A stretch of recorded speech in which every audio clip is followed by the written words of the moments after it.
That was Lauryn Hill, the sweetest thing. So over the weekend, of course, I'm so sure many of you saw the Twitter exchange between Terry Crews and myself. Maybe it's a coincidence that earlier that week he had been getting a lot of heat for his defense of Gina Rodriguez, and black women had come after him on Twitter to the extent that he deleted his tweet and then apologized and then said, I was speaking from my perspective.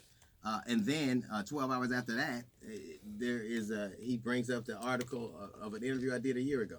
Maybe it's a coincidence that he talked about slapping me, but not the dude who violated him.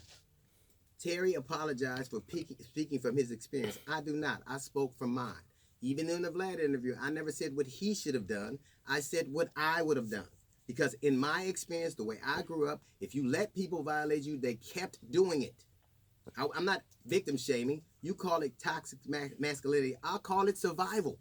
That was the way I grew up. That was my experience. Matter of fact, when I was growing up, you wanted to get big. Remember that? I can't wait to get big so people stop bothering me. When we were growing up, the only reason to go to a gym or take karate or box was either to have people stop messing with you or to get somebody back. That was all.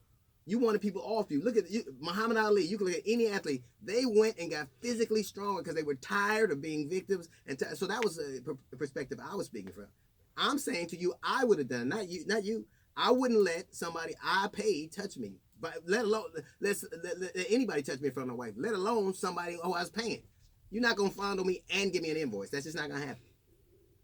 That's not gonna happen. But I find it interesting that people that who would never defend anybody. It's interesting to me now because we live in the intersection of Me Too and barbecue bacon. Like, it's interesting that the people who rush to his defense. It's interesting the things that they say. It's interesting. I find it refreshing that you can see black men as a victim because society for a long time couldn't. For that movement, he works well because he's big, he's black, he's strong, and they can look at him and say, even he can be a victim. Look at even him. That is great when it works for your narrative. Now that you know that black man can be a victim, apply it more even. Now that you see that we can be victims too, the next time something happens, speak out just as loudly as you are now. You can speak loud when somebody is fondled, when a black man is fondled, but not when he's shot.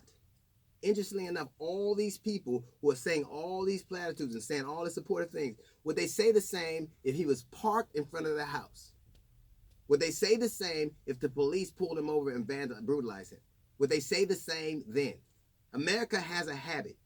We pick our victims, our causes, and our heroes. And we look the other way when it doesn't fit the narrative. If we are trying to stop people from being victims, if we know now that it happens, be consistent. Because it's easy to do when it's Terry Crews. It's much harder to do when it's Michael Brown. That's a little note from the GED section. We got the Jazz Report coming up in 15 minutes. It's the D.L. Hughley Show.